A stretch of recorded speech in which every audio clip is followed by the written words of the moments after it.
وتصوروا ان هو في اقتراب اجله، فضلوا مراقبينه شهور لحد فعلا ما بدأ يموت وبدأ يحتضر. تعالوا نشوف هذه التجربة ونشوف وهم بيصوروا خروج روحه ونشوف النهاية عاملة ازاي. ادي القبور،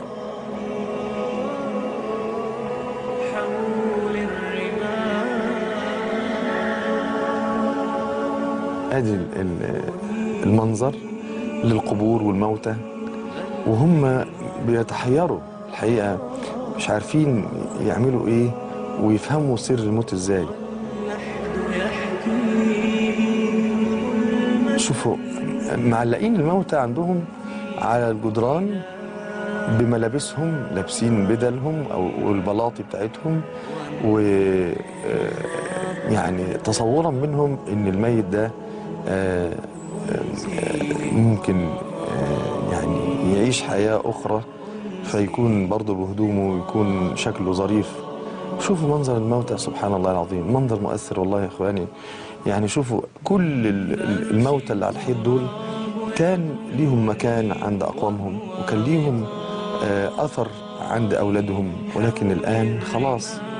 تلفني بل من ورائي واللحد يحكي ظلمة فيها ابتلائي والنور خط كتابه أنسي لقائي أنسي لقائي والأهل أين حنانهم. ده الرجل اللي هم اختاروه المريض علشان يعملوا عليه التجارب، يقول لهم انا عندي آلام شديدة في بطني، وعنده يقول تعبت، الدنيا كلها تعب وشقاء. الوقت طبعا بيمر والاسابيع بتمشي وكذلك الشهور، بيدوروا يا ترى حركة القلب هي اللي فيها الروح ولا، عمالين يتساءلوا وعمالين يبحثوا. هنا الرجل بدأ أموره يعني تزداد سوءا وبينحدر تجاه نهايته. وهنا بقى وقت الاحتضار وخروج الروح. شوفوا عينيه وشوفوا طريقته وشوفوا شحوب وجهه.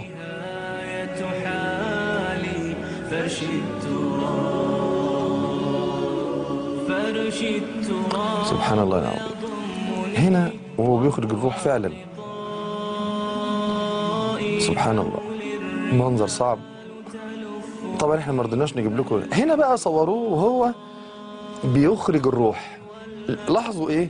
لاحظوا ان الايدين بتبدأ تبرد ويخرج منها الطاقة والسخونة والحرارة، وبدأ الجسم كله يبرد. شوفوا، ولكن بيبدأ الجسم يبرد من القدمين، كما قال رسول الله صلى الله عليه وسلم: الروح تخرج من القدمين ثم بقية الجسد، الركبتين، الفخذين، البطن، الصدر، إلى أن تخرج الروح من الرأس، من عند العين. شوفوا ازاي؟ ايه اللي بيتصور ده دلوقتي؟ الطاقة، السخونة، كل الطاقة بتخرج، كأن الروح إذا خرجت من مكان بتبرده، والطاقة اللي فيه بتنتهي وما بيبقاش فيه أي حركة. سبحان الله العظيم.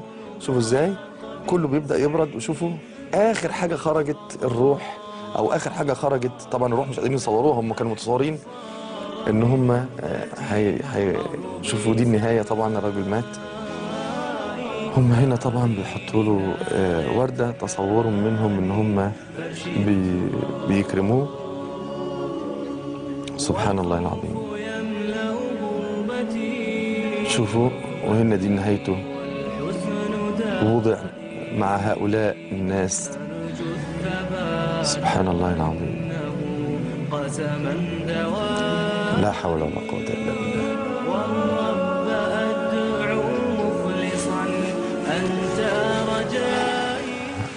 خروج الروح. الناس بره ما يعرفوش الروح ازاي بتخرج، لكن احنا عندنا إله سبحانه وتعالى حدثنا عن خروج الروح وعن كيفية خروج الروح.